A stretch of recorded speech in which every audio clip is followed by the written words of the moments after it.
I have the groundwork done on both sides of this lift out section. So I think I'm going to work on that now. I'm going to go ahead, get the groundwork done on it, and then ballast the track. The process for applying the dirt couldn't be easier. So I just take some full strength white glue, take a brush, just spread it out. Now that I have the glue down, I take my dirt mixture, and my mixture here is 2 parts dirt from my yard and 1 part dirt from Sedona, Arizona, which is very red. And I have this mix to match the dirt in my photo backdrops.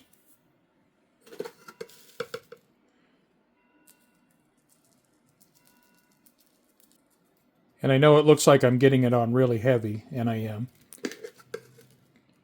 But after the white glue dries, I can sweep up the excess and recover it.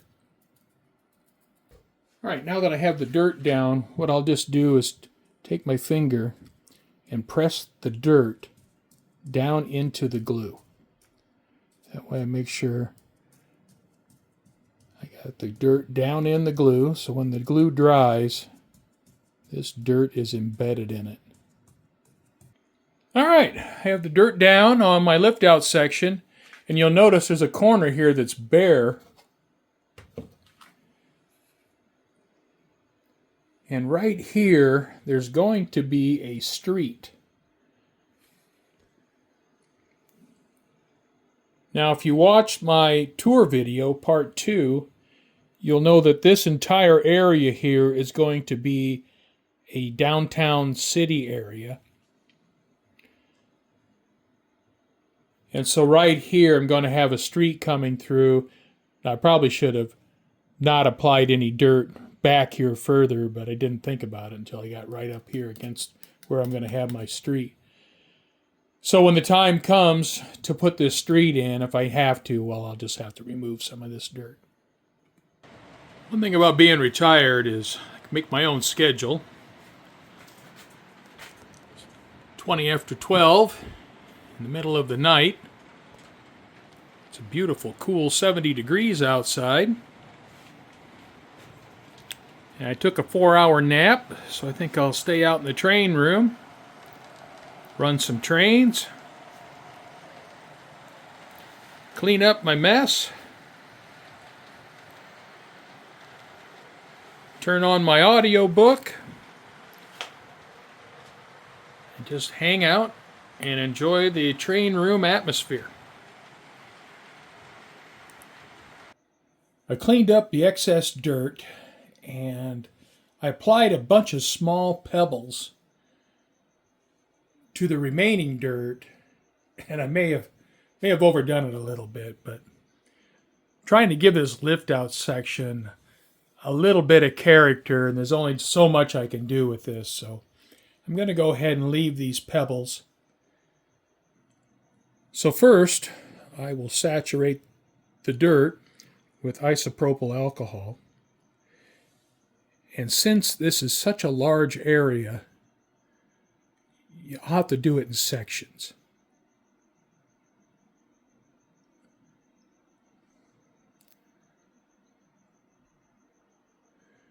And I'll try not to disturb the dirt too much. All right, I have about 25% of the dirt area saturated with isopropyl alcohol. And so now I'll apply the scenic glue. And again, I'm going to want to squeeze it out pretty close to the surface so I don't disturb the dirt. The scenic glue is applied. So I'll let that dry, and then I'll see what I have. Well, the scenic glue hasn't completely dried yet, but I think I'm all right where I can go start painting ties. So I'm going to mix up some various colors using these three colors here. I have brown, white, black, and between those three I can mix up various shades and paint the ties. Well, I have my ties painted. And now I can get ready to install some ballast. I'll be using this Scenic Express ballast on the lift out section and the double crossover. And this is the ballast I've used on the entire layout so far. When applying ballast, I find that don't overdo it. Don't put on too much to begin with, because it's easier to add more than it is to take it away. Well, I have the ballast applied, but before I can apply any scenic glue, I need to come in here and get all these ballast crumbs out of the rail web. So I just use this brush and go in there and pick them out. I believe I have the ballast on the lift out section ready to be locked down with scenic glue. So what I'll need to do first is saturate it with isopropyl alcohol and then apply the scenic glue.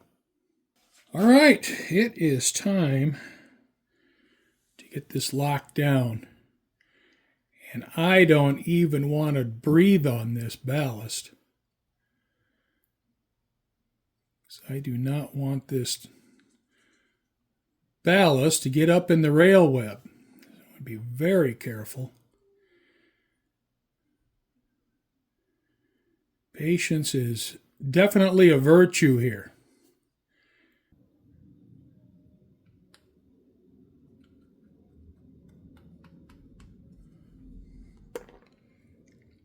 And I want to get this ballast fully saturated. I want the glue coming out the bottom of the ballast down here. So I want the glue to go completely through the ballast. Now up here, I got to be really careful up here. I do not want to glue the throw bar to the roadbed, and I don't want to get glue on the points where they make contact with the rail. Now you can see the ballast turn white as the glue goes down through the ballast.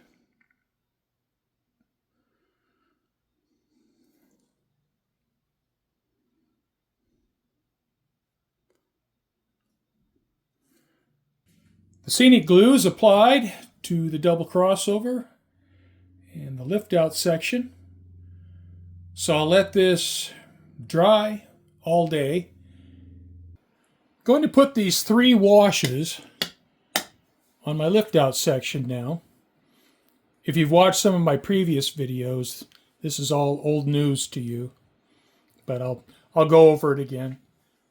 These 2 washes, this light brown and darker brown, I use these washes on the ballast and on the dirt. This dark wash I only use on the track. All right, so I have the light brown wash here. I'm going to work from light to dark. And I just simply randomly blot it onto the ballast and onto the dirt. What that'll do is just give me a little variation in color. All right, so now I'm going to apply the dark brown wash, and it's exactly the same process. You know, I haven't cleaned my brush. I've used the same cup.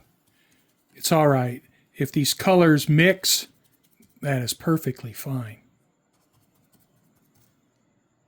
And just randomly blot it on.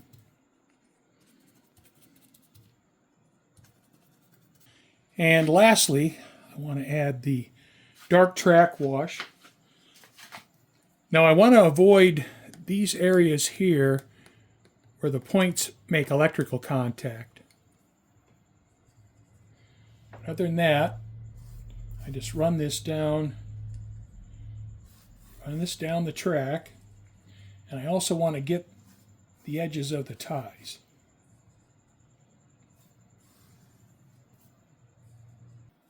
My track wash is dried, so now I'm going to take some white acrylic craft paint and dry brush the ties.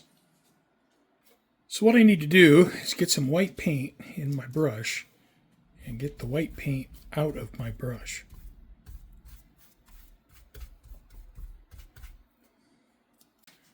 All right, initially I don't know how much paint I have in my brush, so I'm going to stroke the ties pretty lightly.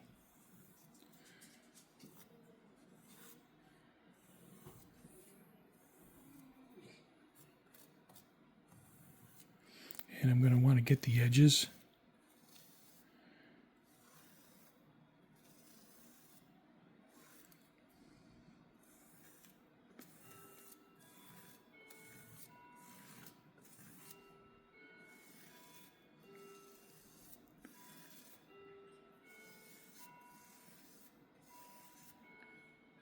And so you can see that the ties pick up the white paint on the edges. And that helps to highlight the ties, but it also takes and tones down all those individual colors that I added to the ties.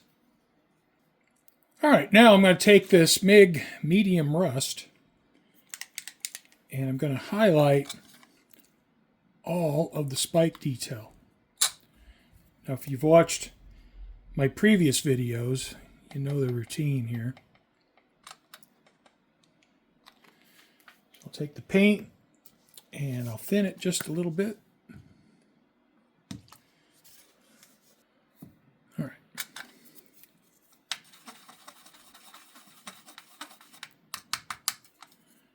Then I'll take my rust wash and I will apply it to all the spikes. I have the rust wash applied to the spikes, and so I'm going to take this medium brown and create another wash. And I'm going to paint this on the inside of the rail web. Now I'll cover up the spikes, tone that bright orange color down, and I'll also apply the medium brown to the inside of the rail web. So that dark brown spray paint, I think, is just a little bit too dark. So I'll lighten it up some and tone down that bright rust. Yeah, just brush it in the rail web.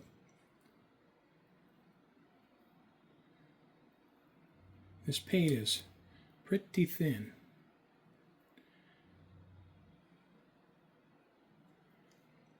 So when it dries, you're still going to see the rust, but I'll just knock it down a little bit so it's not so bright.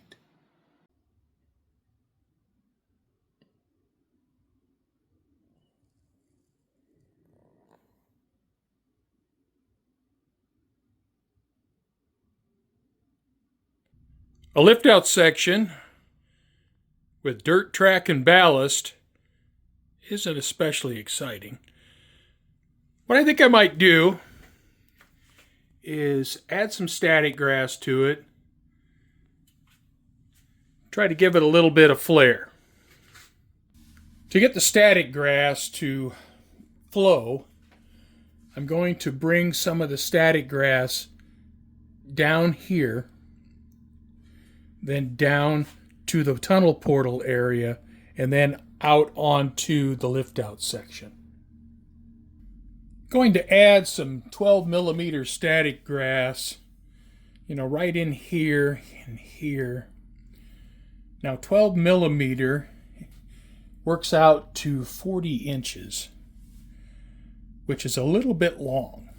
But if you looked at my Northern Arizona scenery video, I showed in there a few seconds of clips of some meadow grass that was exceptionally tall. I would say it was at least 30 inches tall, maybe a little bit longer. So it's not, 40 inches isn't crazy out of scale. Now 12 millimeter static grass is too long for the static grass applicator. So I have to install 12 millimeter by hand. Now to install the 12 millimeter static grass, just roll the fibers between your fingers, and that way all of the fibers will align. Pull off the stray ends and then just stick it down in the glue. And I'll try to arrange these tufts to look realistic. The same right in here. Add some 12 millimeter static grass.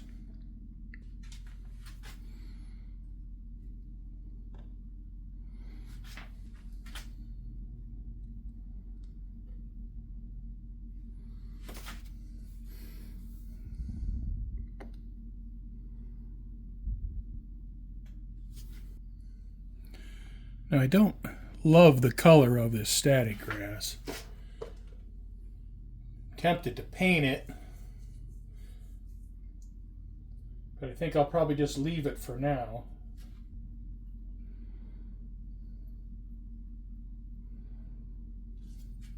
Well, I have the 12 millimeter static grass in place, and now I'll just randomly put some patches of the 4, 6, and 7 millimeter static grass.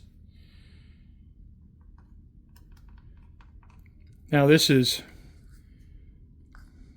north central Arizona, so I mean we're not going to have a full lawn here, so we'll keep it kind of patchy.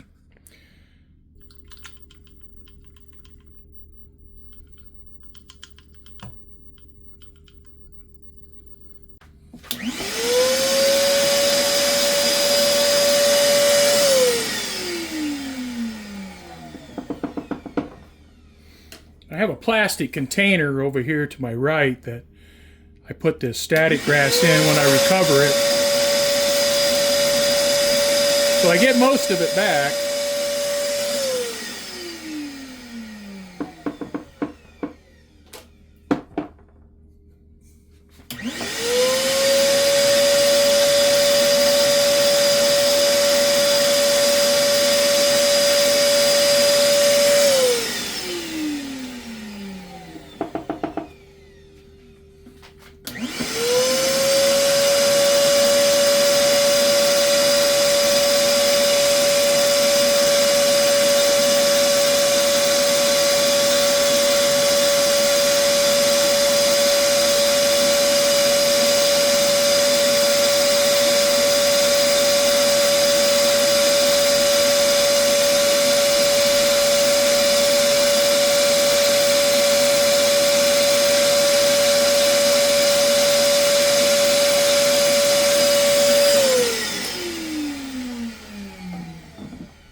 I have the static grass applied to the lift out section, and along with the dirt and the ballast. Try to make it a little bit interesting. And once this dries, I'll rake through it and get any loose fibers out. You can see there's some loose fibers in there that need to come out. And once the glue fully dries, I'll give these a brush and get those out. Now the glue is still wet, but it's pretty much set.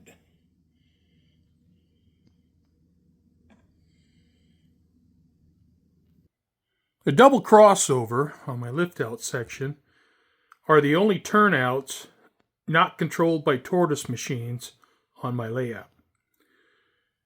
Now these are controlled by Blue Point switch machines. And all the frogs are powered. They're powered through the Blue Point switch machines. Now this setup I can get by using a 2-wire connection. Now this connection plugs into the main bus. So I got rail A, rail B.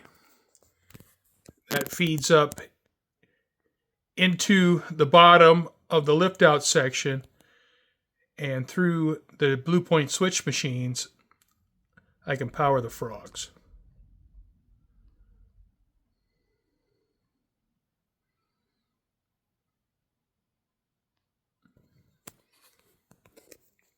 And these are controlled with just rods. It is time to test the track. Make sure everything works like it should after we put all kinds of glue and washes and paint and everything else on it.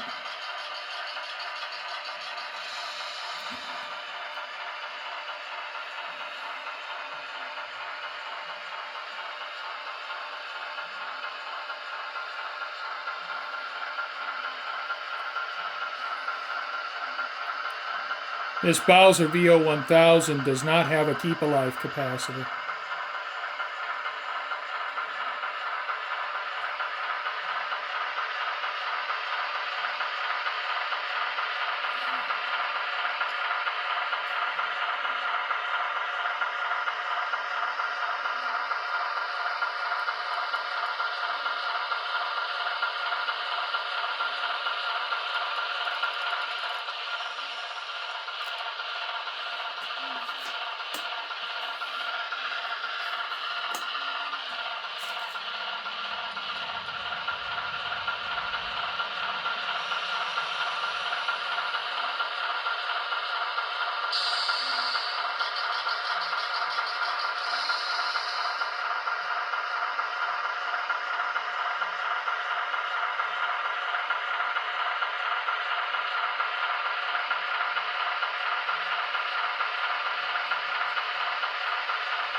Well, that's it for this one.